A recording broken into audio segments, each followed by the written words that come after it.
Dugaan kebocoran data pribadi kembali terjadi. Kali ini saudara, 337 juta data di Ditjen Dukcapil Kemendagri diduga dijual di dark web.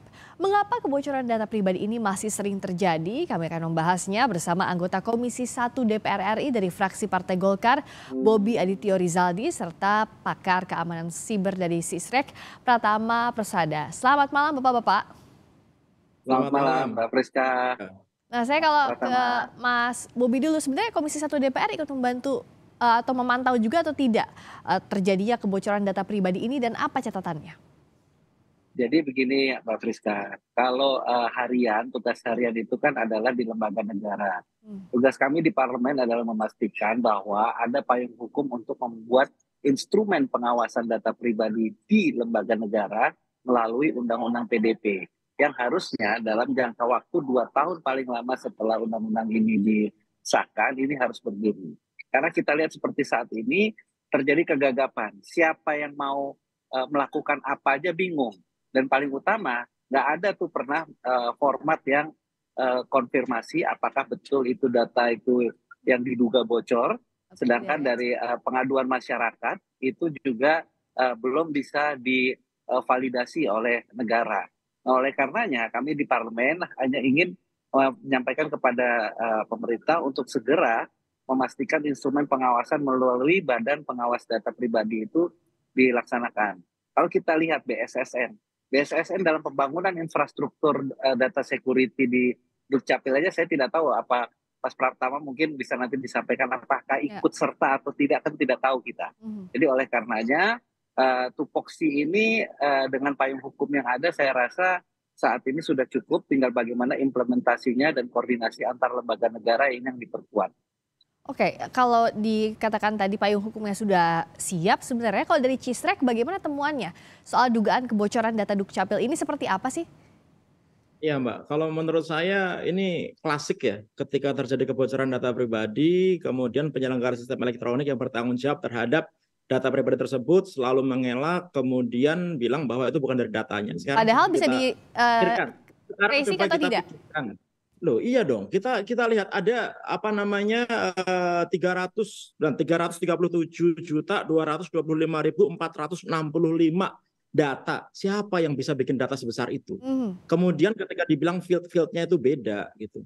Ya kita lihat di dalam apa namanya field yang ada di dalam sampel datanya tersebut ada 1 juta sampel data, itu jelas-jelas kok ada apa namanya field untuk nama ibu kandung, kemudian data KTP, kemudian di KTP update, bahkan petugas yang menginput apa namanya KTP itu juga ada gitu. Siapa yang punya data itu? Gitu. Nah, ketika dibilang bahwa oh sampel datanya itu apa namanya fieldnya beda, ya iyalah. Orang ketika melakukan hacking, kemudian dia berhasil masuk ke dalam server, kemudian diambil database-nya, namanya ngedump database gitu, itu field-nya itu banyak sekali gitu, dan banyak field itu yang kosong. Nah, ketika field kosong itu nggak ada gunanya. Nah, oleh sama si hacker ini dibuang field yang kosong itu, tinggal sisakan yang ada kontennya, kemudian diberikan sampelnya. Kenapa diberikan sampelnya? Supaya orang kalau melihat itu bisa memverifikasi dan tahu bahwa itu datanya benar. Gimana nggak benar gitu? Ini udah pasti datanya benar. Nah, kalau pertanyaan awalnya kan gini, Mas Pratama. Kalau data yang diduga bocor ini kan lebih besar dari jumlah WNI. Ini kenapa bisa terjadi? Penjelasan sederhananya gimana? Oh gini, jadi gini, kalau dalam satu database itu, dalam satu sistem itu, saya nggak tahu yang ada di Dukcapil ya, tetapi ada data-data yang tadi dibilang Mas Alfon itu, data-data yang orang sudah meninggal, begitu, dia tidak masuk dalam field yang aktif gitu, tapi dia di flag bahwa dia udah meninggal gitu, tetapi tetap datanya ada di database, kan nggak dihilangkan. Kan tetap ada data orang ini meninggal, kapan meninggalnya gitu, tetapi secara aktif dia sudah tidak punya ektp, tapi di Dukcapil tetap ada gitu. Kenapa? Oleh karena itu jumlahnya bisa lebih dari 300 juta gitu. Jadi bukan karena ada pemalsuan data, bukan karena ada data yang ganda gitu. Memang karena ada data-data yang sudah expired, sudah meninggal gitu, yang masih disimpan di dalam database-nya Dukcapil. Gitu penjelasannya, Mbak. Nah, yang buat masyarakat ketar-ketir deg-degan adalah Mas Bobi kan payung hukumnya ada. Oke, udah ada undang-undang perlindungan data pribadi sudah disahkan. Tapi kenapa sih aturannya itu belum efektif dan ini kasusnya berulang? Yang jadi deg-degan adalah gini, karena kan ini datanya di Dukcapil. Masyarakat nggak punya pilihan untuk tidak mendrop datanya di situ, ya kan? Nah, tapi pada praktiknya, iya nggak ada pilihan mau nggak mau. Tapi pada praktiknya bocor juga dan bisa disalahgunakan, berbahaya sekali, apalagi data-data detail begitu. Nah, ini yang menurut saya ada salah pengertian begitu. Ketika kemarin saya sempat live juga di Kompas TV gitu, bahwa dibilang bahwa Undang-Undang PDP itu berlaku 2 tahun setelahnya. Salah. Pasal 76 Undang-Undang PDP itu menyebutkan bahwa undang-undang berlaku sejak tanggal diundangkan. Jangan disamakan dengan Undang-Undang KUHP yang berlaku setelah 3 tahun terhitung sejak tanggal diundangkan di pasal 624 Undang-Undang KUHP gitu. Jadi harusnya sudah bisa. Kenapa kok sekarang belum bisa? Ya karena pertama, Komisi Pelindungan Data Pribadi atau apa namanya lembaganya itu belum dibentuk. Yang dalam undang-undang ini ternyata dikeluarkan, diminta Pak Presiden untuk membentuknya itu. Sampai sekarang Pak Presiden belum membentuk. Malah Kominfo baru apa namanya dipilih gitu. Yang kedua, aturan turunannya gitu. Itu juga belum jadi.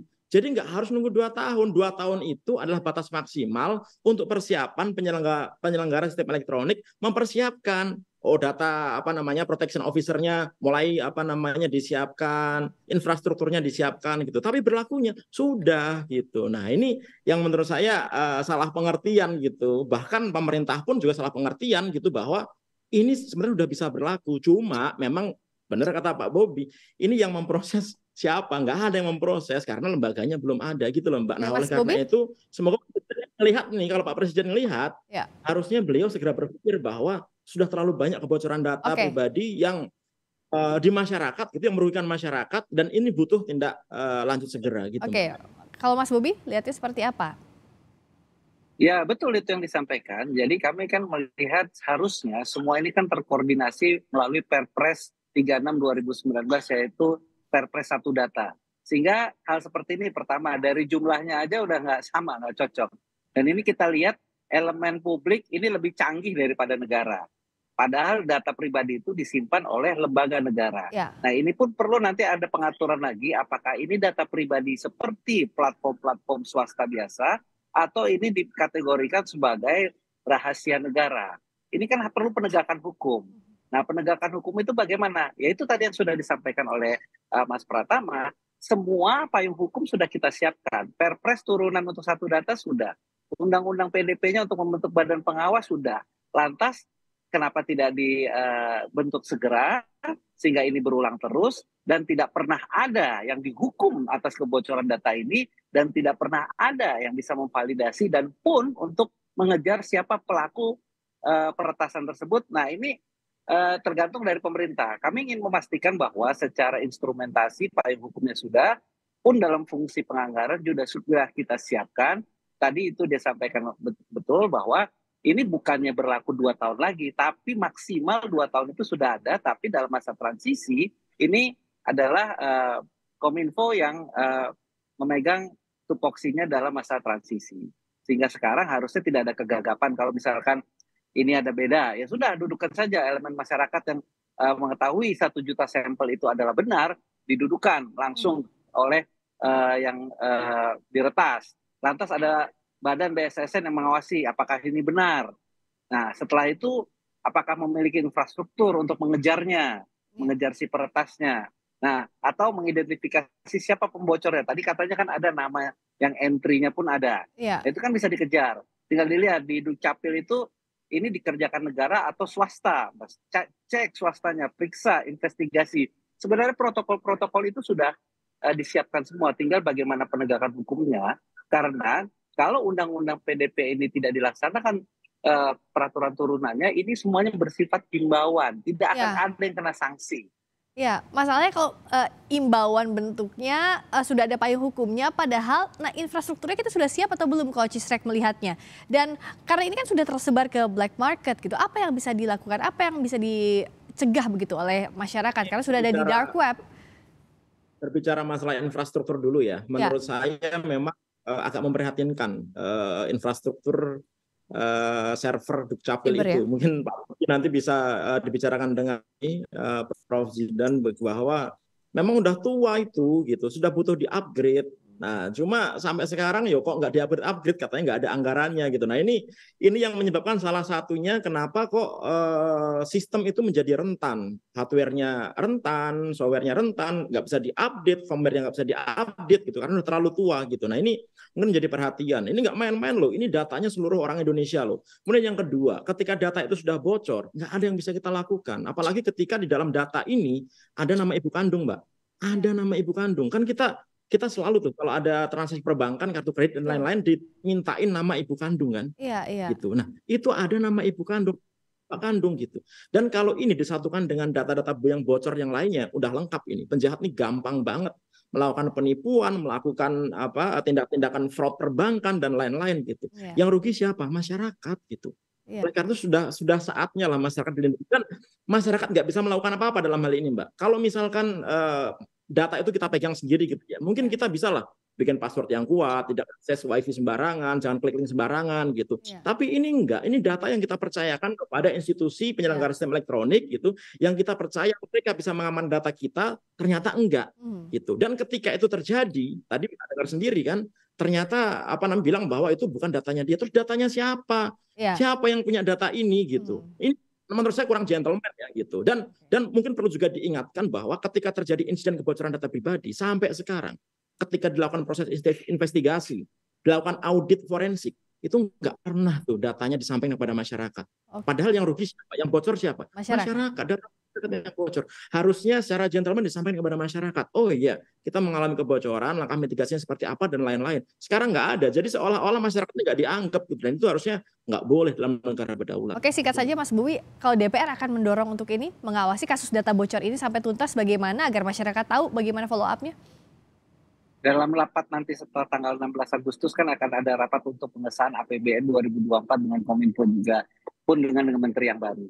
Kami dari sektor Kominfo ingin memastikan bahwa perangkat yang di dalam undang-undang PDP itu sudah dalam proses untuk dibentuk. Sehingga sudah jelas kalau ada kejadian seperti ini, siapa wasitnya, siapa yang investigasi, siapa yang merekomendasikan sanksinya. Nah, itu harus jelas sekali karena yang dirugikan tentunya masyarakat. Karena data yang dipasrahkan kepada pemerintah harus dijaga. Plus satu lagi saya pikir kita harus mulai berpikir bahwa kita butuh punya digital leadership, Mbak. Kita butuh pemimpin digital yang ngerti bagaimana memanage kondisi digital saat ini gitu. Ini harus jadi perhatian utama. Terima kasih Mas Bobi, anggota Komisi 1 DPR dari fraksi Partai Golkar, Bobi Adityo Rizaldi, serta pakar keamanan siber Cisrek Pratama Persada. Selamat malam Bapak-bapak.